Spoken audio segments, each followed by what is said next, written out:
Let me set the stage. Valentine's Day, 2020, a month away from lockdowns. I was in a Valentine's baking class. The items on the menu? Macarons and champagne. I was 18. They didn't ID me. I hadn't enjoyed macarons before, so I was hesitant. But these, let me tell you, these macarons with champagne buttercream were the most delicious things I had ever tasted.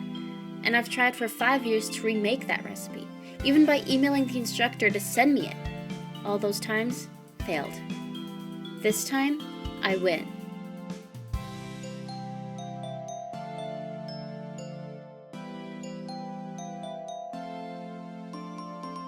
Before I do anything, I first preheated the oven to 300 degrees Fahrenheit. Realistically, you can do this way later on because I was working for like 3 hours before I actually put them in the oven, but that's neither here nor there. For the shells, I used 100 grams of superfine almond flour, 65 grams of powdered sugar, 70 grams of egg whites at room temperature, 75 grams of granulated sugar, a quarter of a teaspoon of salt, a quarter of a teaspoon of cream of tartar, and gel food coloring, if you want to make it pretty. The first thing I did was sift the almond flour and the powdered sugar twice. At first I was having fun, look at me in my Nora Smith era. But after a while, my fingers were cramping up, my arms were going to fall off, my back was sweating, and I wanted to kill myself. The recipe said that it's fine if I have chunky bits that just won't sift, as long as it's up to 2 tablespoons. So I stopped sifting, after an hour, and started my meringue. It's important to remember how temperamental these quote-unquote delicacies are. When you're trying to make a meringue, you have to make sure there's no water that comes into contact with the egg whites or they'll, explode or something. So I poured the egg whites into the mixing bowl along with the granulated sugar, salt, and cream of tartar. I did a quick prayer before I set my mixer to speed 4 and waited. And waited. And waited. And waited. Until I saw soft peaks beginning to form. I wasn't too sure what that meant, but from my understanding, it's when it looks like marshmallow fluff. At this point, you can add your gel food coloring to make it prettier. I would start out with a little bit and then add more if you want it to be brighter. Then you wait and wait some more until hard peaks begin to form. This looks more like if you were to whip toothpaste. It just looks like more tough than marshmallow fluff. And now is the scary part, making the batter. As if we didn't sift enough, we now have to sift our dry mixture once again into the meringue. Yay! Not pictured was my hand sifter breaking, a screw falling into the batter, and a minor mental breakdown.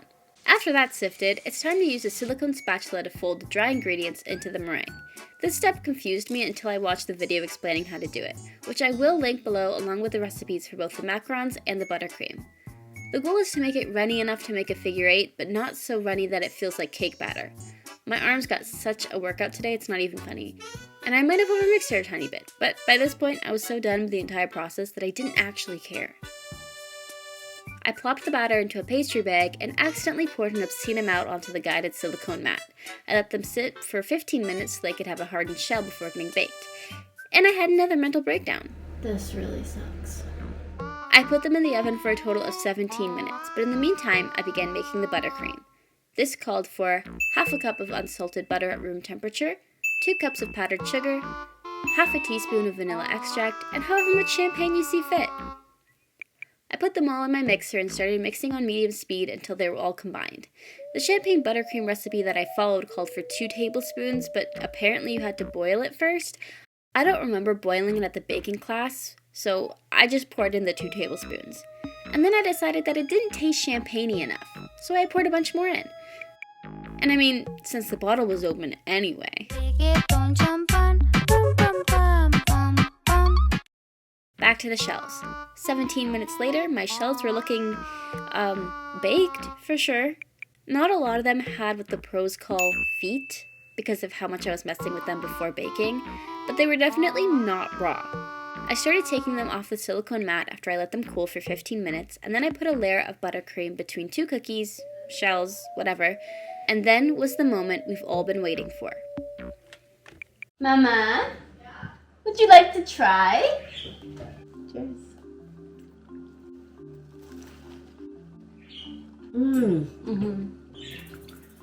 It's chewy. I love it. It's really, really good, babe. No, it's actually delicious. That's the tub so far? Absolutely.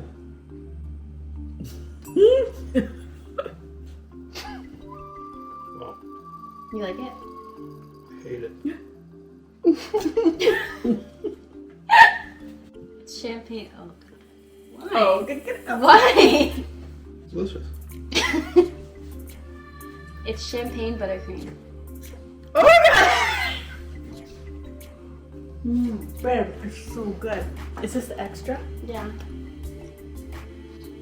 Wow. Fiend. No, but get out. No, It's these really are good. actually really good. You're making me tear. It's so good. Like, actually, I think I did a really good job here. Mm-hmm. The chewiness of it. Perfect. Very good. That's where my hand's sticky. Okay. So, with my newfound confidence and a good amount of champagne running through my veins, I used the excess batter to pipe 2 more macarons. I let them sit for 15 minutes, put them in the oven, and made the perfect macaron. Not because it's the perfect shape, let's be real, these ones were lumpier than my last ones, but because I made it, and it tasted really good. A 5-year battle with these pretentious desserts has finally come to an end, and with that, another resolution's checked off my list. So that's it for this video. Thank you for watching. See you next time. Bye. If you want to.